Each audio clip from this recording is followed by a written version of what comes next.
Salam, selamat pagi Bapak, Ibu, dan Saudara yang dikasihi oleh Tuhan. Saya senang sekali oleh karena bisa melayani di tempat ini. Berkali-kali saya saya tidak bisa melayani karena tidak pas. Saya juga mau mengucapkan syukur dan terima kasih oleh karena Bapak, Ibu, dan Saudara jemaat di Kalam Kudus ini selalu mendoakan kami di saat setiap bulan atau beberapa bulan sekali biasanya saya dimintai pokok doa apa yang perlu didoakan. Kami sungguh bersyukur untuk support, untuk dukungan doa, untuk banyak hal yang diberikan jemaat ini, segenap majelis dan hamba Tuhan kepada kami di Seminari Alkitab Asia Tenggara. Firman Tuhan pada pagi hari ini diambil dari Injil Markus pasal yang ke-12 ayat 18 sampai 27. Kepada saya diberikan tema seperti yang ada di dalam salah satu ayat ini, Allah orang hidup, bukan orang mati. Mari kita membuka Alkitab kita masing-masing. Saudara bisa membuka Alkitab saudara atau gadget yang ada di tangan saudara, dan saya akan membacakannya untuk kita semua. Demikian Injil Kristus.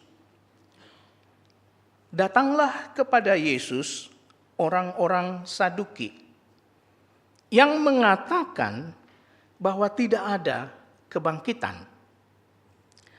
Mereka bertanya kepadanya, "Guru, Musa menuliskan hal ini untuk kita. Jika seorang yang mempunyai saudara laki-laki mati dengan meninggalkan seorang istri, tetapi tidak meninggalkan anak, saudaranya harus mengawini perempuan itu dan memberi keturunan bagi saudaranya itu. Ada 7 orang bersaudara. Yang pertama mengawini seorang perempuan, lalu mati tanpa meninggalkan keturunan. Lalu yang kedua juga mengawini dia dan mati tanpa meninggalkan keturunan. Demikian juga dengan yang ketiga. Begitulah seterusnya. Ketujuhnya tidak meninggalkan keturunan. Akhirnya, sesudah mereka semua, perempuan itu pun mati. Pada waktu kebangkitan, ketika mereka bangkit, siapakah yang menjadi suami perempuan itu? Sebab ketujuhnya telah beristrikan dia. Jawab Yesus kepada mereka, "Bukankah kamu sesat? Sebab kamu tidak mengerti kitab suci maupun kuasa Allah. Sebab bila mana mereka bangkit dari antara orang mati, mereka tidak kawin dan tidak dikawinkan, tetapi menjadi seperti malaikat di surga. Juga tentang bangkitnya orang-orang mati, tidakkah kamu baca dalam kitab Musa, dalam cerita tentang semak duri, bagaimana Allah berfirman kepadanya, 'Akulah Allah Abraham, Allah Ishak, dan Allah Yakub'? Ia bukanlah Allah orang mati, melainkan Allah orang hidup. Kamu benar-benar sesat."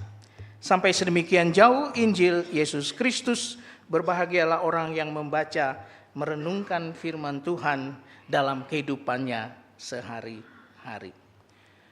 Saudara-saudara, kita datang ke sini karena kita menyembah dan kita tahu Allah di dalam Yesus Kristus itu sudah bangkit.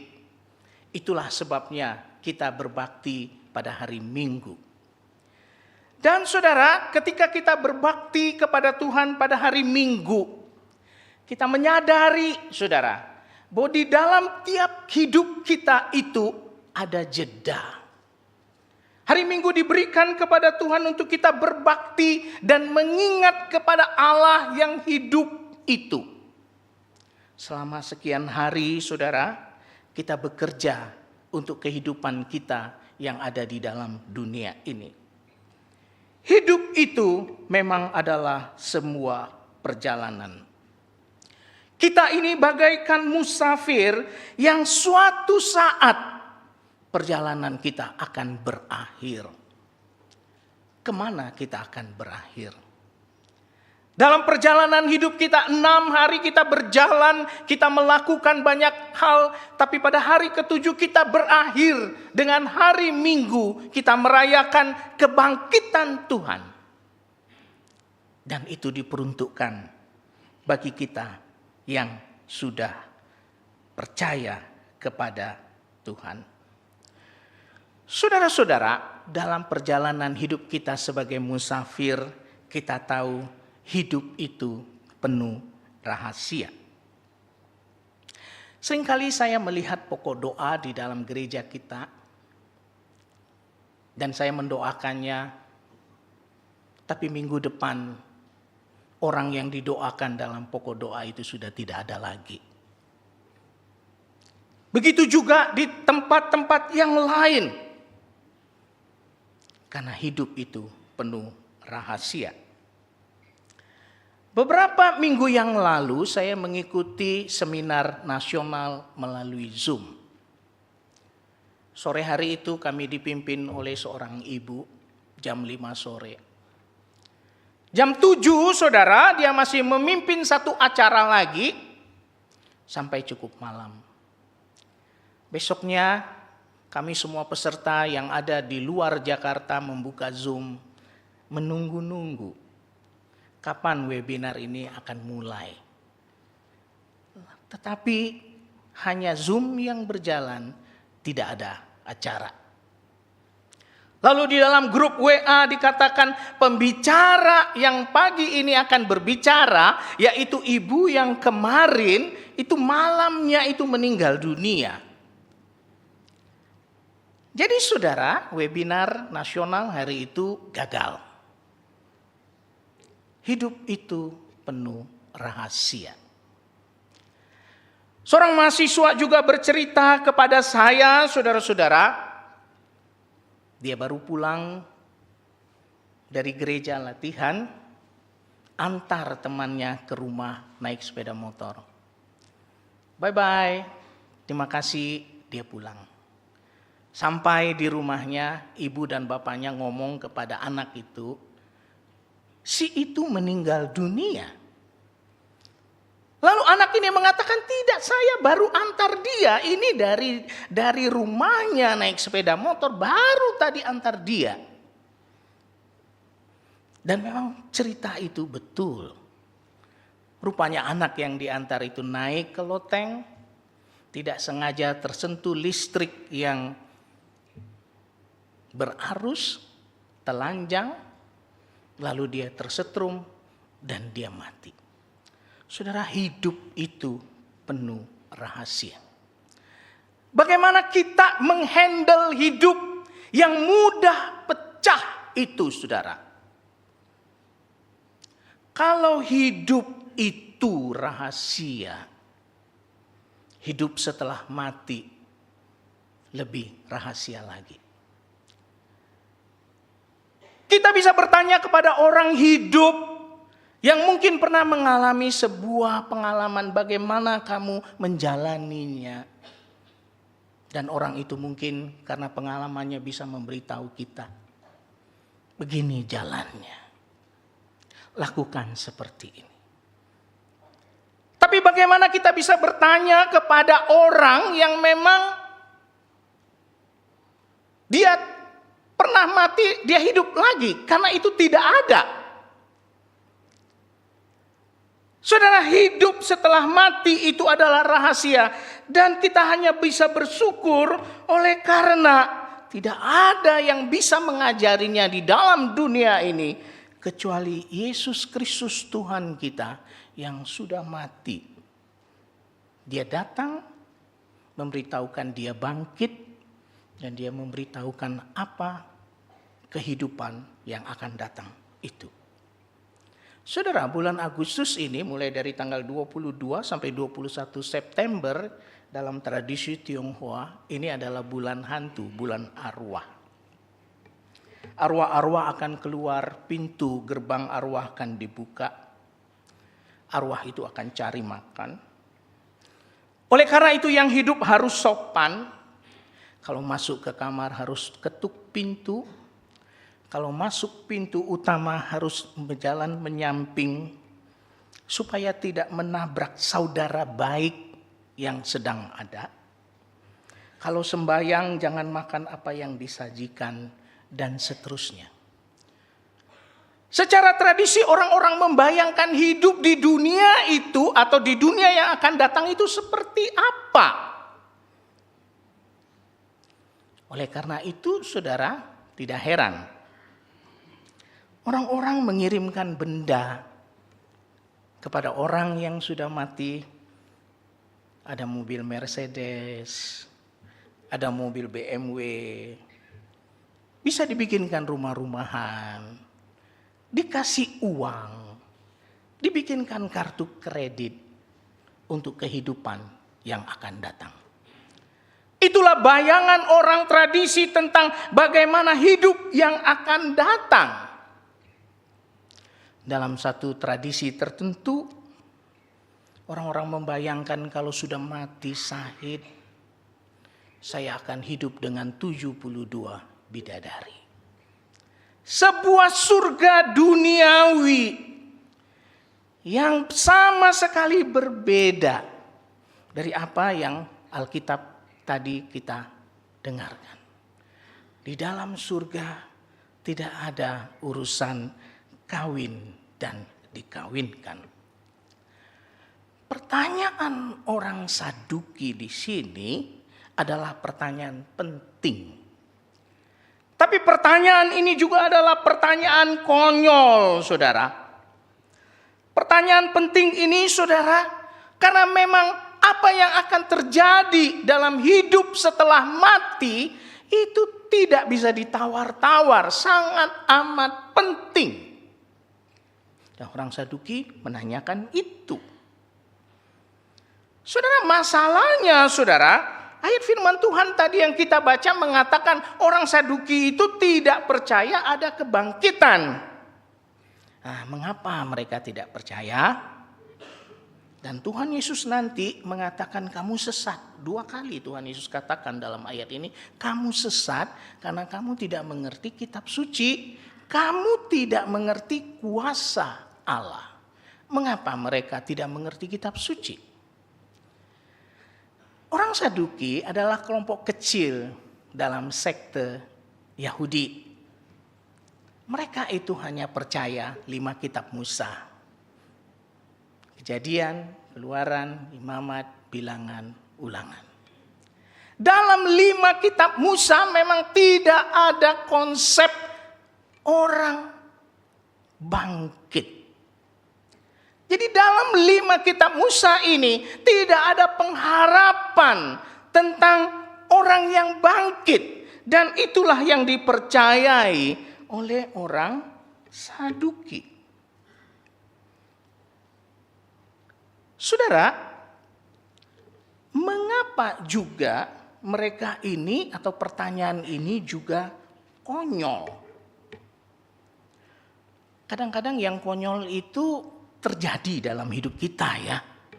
Konyolnya kenapa? Perjanjian Lama itu pernah menceritakan ada perempuan yang menikah 2 kali. Kalah dengan nenek saya. Nenek saya dari pihak mama itu 3 kali menikah. Saya nggak tahu nenek saya mungkin terlalu cantik atau apa. Dalam Alkitab, saudara, diceritakan Yehuda punya anak. Anak pertama kawin dengan Tamar, mati. Anak kedua kawin lagi dengan Tamar, mati. Ketika anak ketiga, Yehuda bilang, jangan menikah dulu.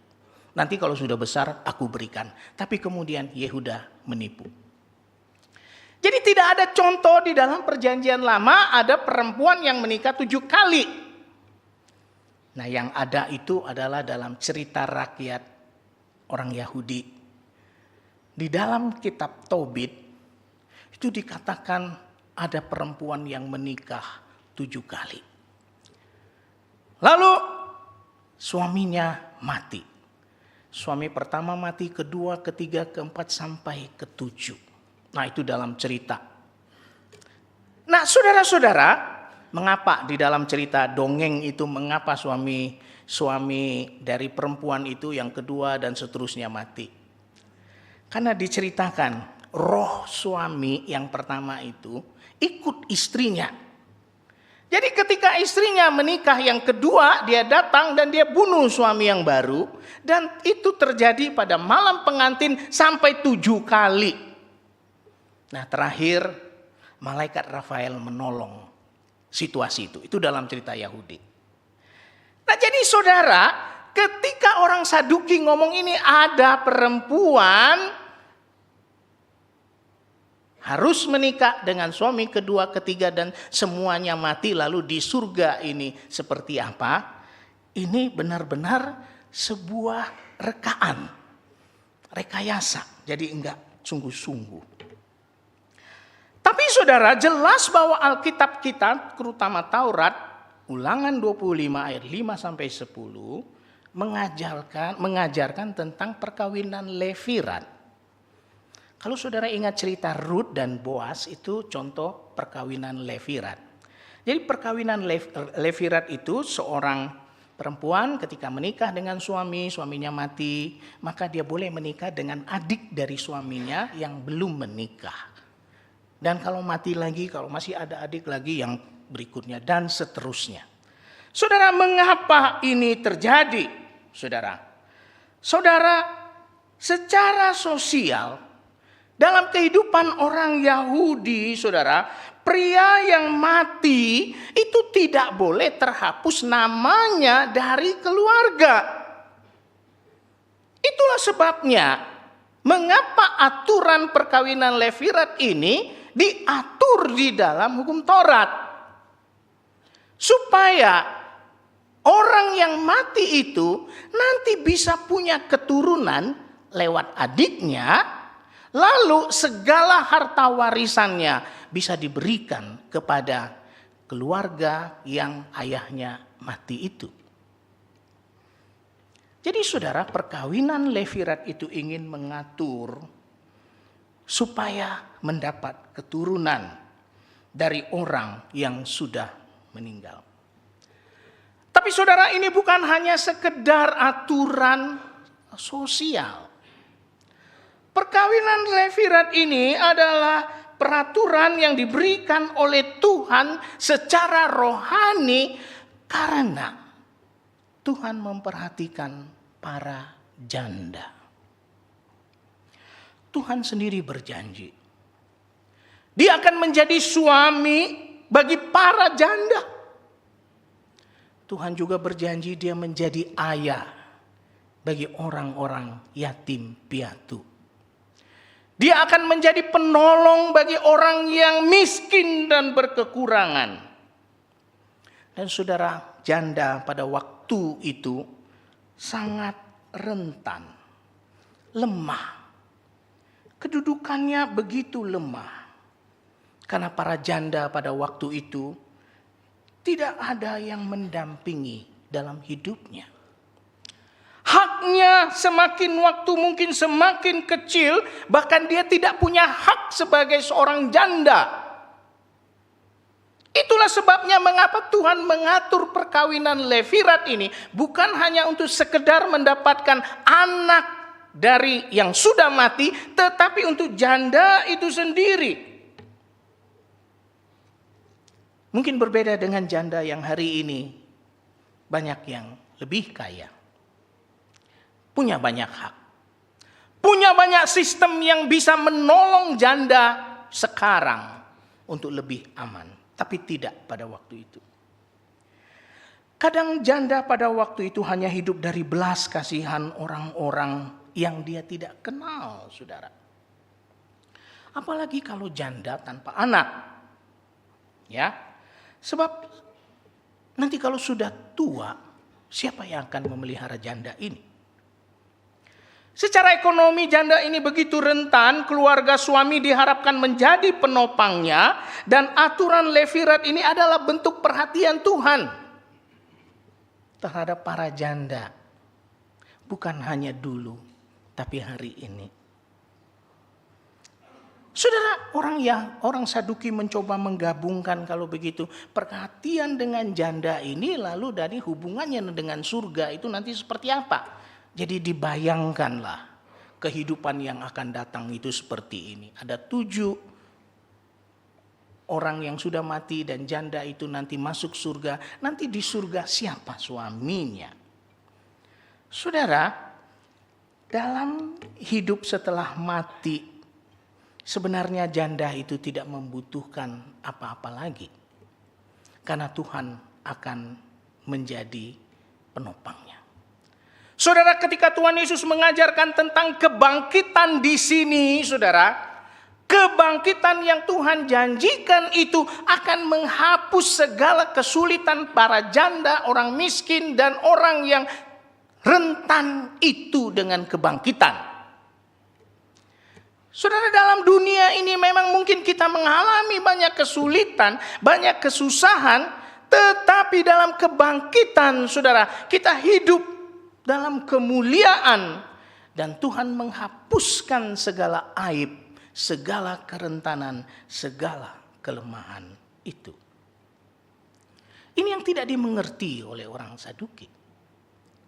Saudara, seringkali juga saudara, seperti orang Saduki kita menggabung-gabungkan konsep yang tidak seutuhnya kita dapatkan, lalu kita mengait-ngaitkannya dan menjadi sebuah konsep untuk diri kita sendiri, lalu kita lakukan, dan ternyata konsep itu keliru dan konyol.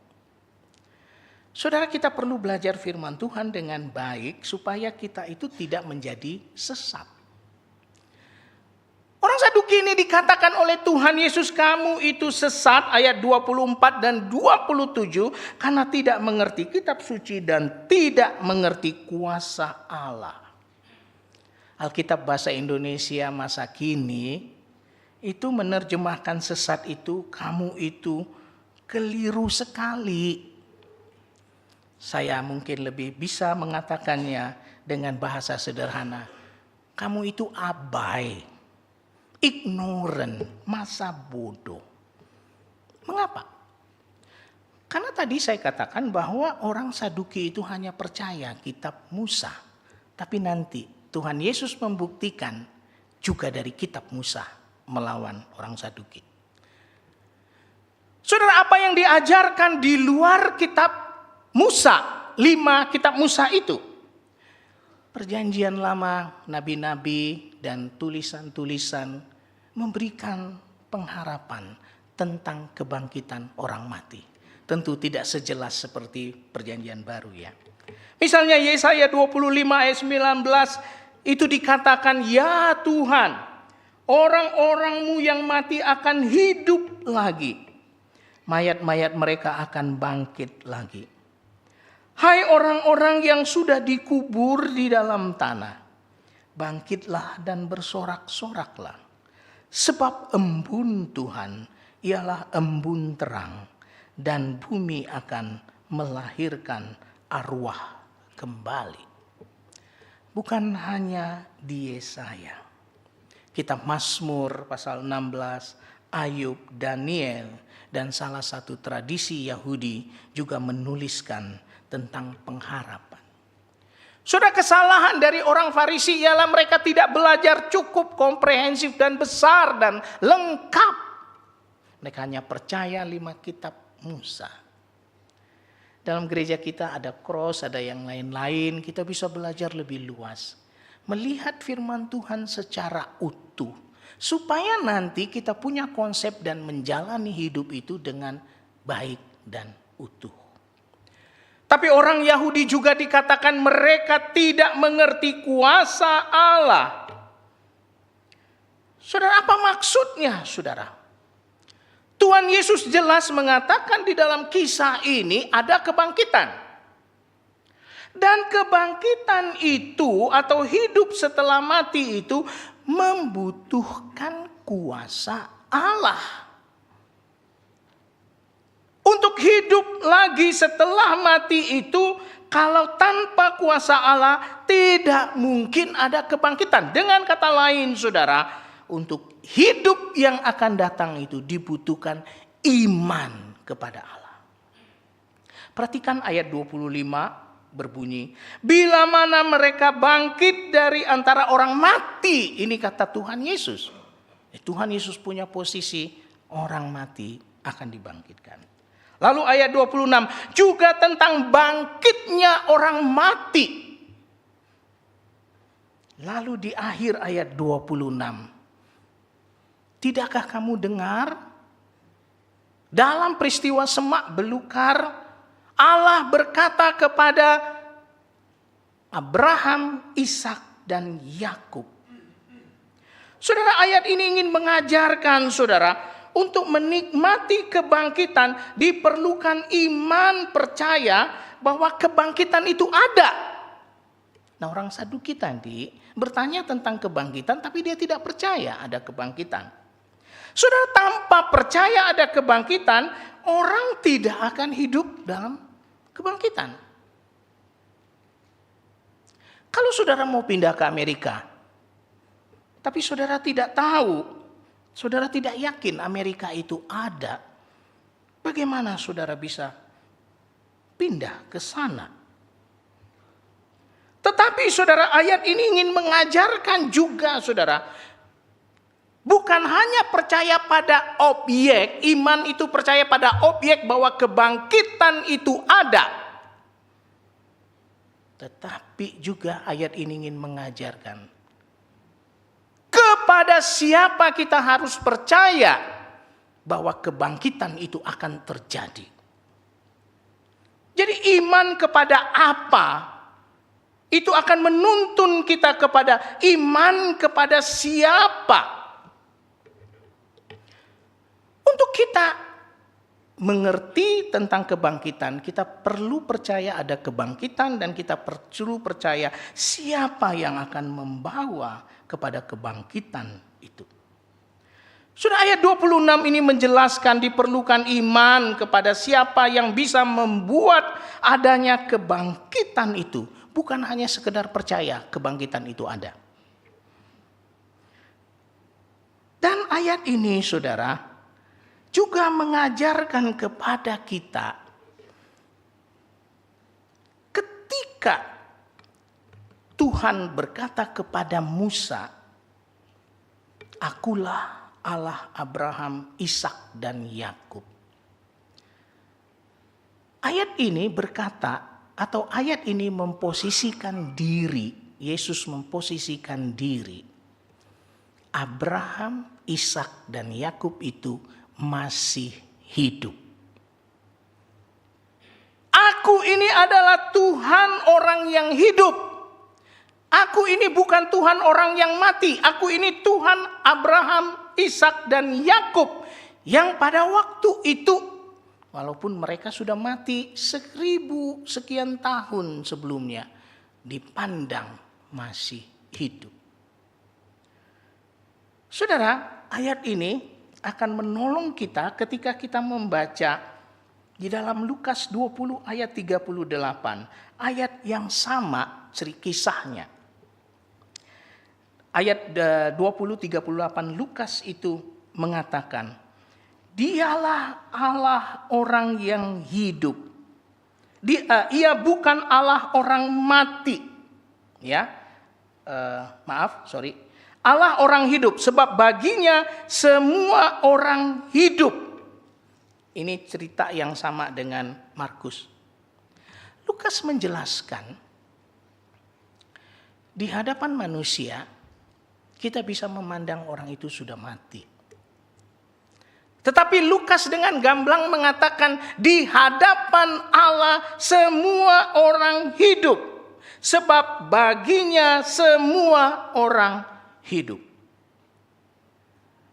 Saudara-saudara yang dikasihi oleh Tuhan, jadi yang hidup di sini adalah Abraham, Ishak dan Yakub yang sebenarnya sudah mati, tapi bagi Yesus dia tetap hidup.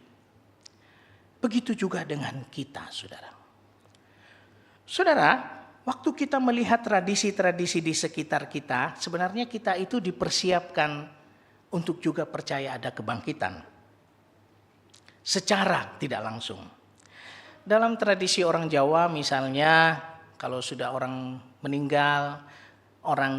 meninggal itu rohnya akan berkeliling kira-kira 7 hari. Kalau dia baik nanti diselamatin, lalu kemudian dia akan pergi.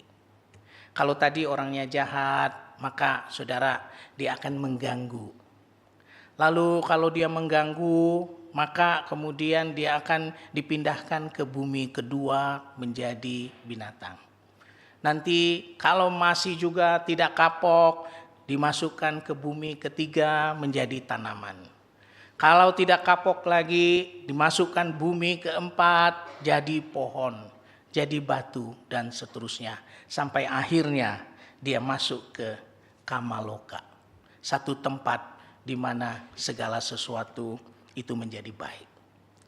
Tetapi saudara, di Mesir juga saudara kita bertemu ketika orang menggali kuburan Firaun Tutankhamun, saudara, orang menemukan di dalam kuburan itu ada kereta, ada alat perang, ada jarum jahit, ada pakaian, ada macam-macam yang mempersiapkan supaya Firaun itu hidup kembali. Saudara, kita tidak cukup hanya percaya, walaupun tradisi-tradisi itu mengajarkan kita kebangkitan itu nanti ada, entah dengan konsep surga dunia seperti yang dikatakan oleh orang Saduki. Tetapi kita harus maju dan percaya kepada siapa sekarang kita boleh beriman sehingga kebangkitan itu memang sungguh bisa terjadi. Saudara, ini membawa kita kepada Tuhan Yesus. Tuhan Yesus dengan yakin di sini mengatakan bahwa akulah kebangkitan dan hidup. Siapa yang percaya kepadaku ia akan hidup walaupun ia sudah mati. Dan setiap orang yang hidup dan yang percaya kepadaku tidak akan mati selama-lamanya. Orang yang percaya kepada Yesus dikatakan tidak akan mati selama-lamanya. Dalam 1 Petrus pasal 3, ketika Tuhan Yesus mati, dia masuk ke dunia orang mati. Dia memberitakan kemenangan di liang atau sarang maut itu. Lalu dia bangkit dan memberitakan kepada manusia bahwa dia sudah hidup lagi. Saudara, bersama dengan ajaran kebangkitan ini, saudara, kita itu mendapatkan keyakinan bahwa orang yang percaya kepada Tuhan Yesus mendapatkan jaminan dia akan dibangkitkan. Saudara, dalam alam kebangkitan kita akan bertemu alam yang baru secara total. Injil Lukas mengatakan alam lain. Alkitab tidak menjanjikan keindahan duniawi. Alkitab tidak menjanjikan surga duniawi. Relasi manusia yang istimewa seperti perkawinan memang tidak terpelihara lagi, saudara. Tetapi relasi dengan yang pernah dikenal itu akan terus ada. Saudara, sudah pasti kalau pernikahan adalah sebuah relasi cinta, tetapi pernikahan adalah ikatan yang bisa rusak dan dibatasi maut. Dalam pernikahan di gereja, saudara, kita itu menyebut sampai maut memisahkan kita. Ikatan pernikahan itu tidak terjadi di alam lain. Itulah yang diajarkan oleh Tuhan Yesus. Tapi konsep perkawinan juga untuk mendapatkan keturunan tidak terjadi lagi. Kita akan hidup seperti malaikat, yaitu tidak ada relasi seksual lagi. Namun nilai pernikahan bisa menunjuk kepada realitas kekal. Allah memberi setiap orang yang dibangkitkan untuk saling mengasihi satu sama lain. Saudara-saudara, kalau Tuhan menjanjikan ada kebangkitan seperti yang Dia katakan di Markus ini di dalam Injil Yohanes, bagaimana kita menjalani hidup kita? Hidup yang penuh rahasia itu. Tentu kita akan berjalan dalam dunia ini dengan hikmat. Memegang kehidupan itu agar hidup itu tetap bermanfaat dan berguna untuk Tuhan dan sesama. Tetapi kita juga diajar, saudara, untuk kita hidup di dalam dunia ini, untuk kita tidak hidup melayani kuburan. Saudara, betapa dalam hidup kita yang sebenarnya singkat ini, saudara, seringkali kita itu memusingkan hal-hal kehidupan kita dengan apa yang akan berakhir di kuburan. Kita pusing dengan kekayaan kita, kita pusing dengan pangkat kita, kita pusing dengan penderitaan kita, kita pusing dengan banyak hal. Lalu saudara, kita takut juga dengan kehidupan yang akan datang itu karena tidak jelas.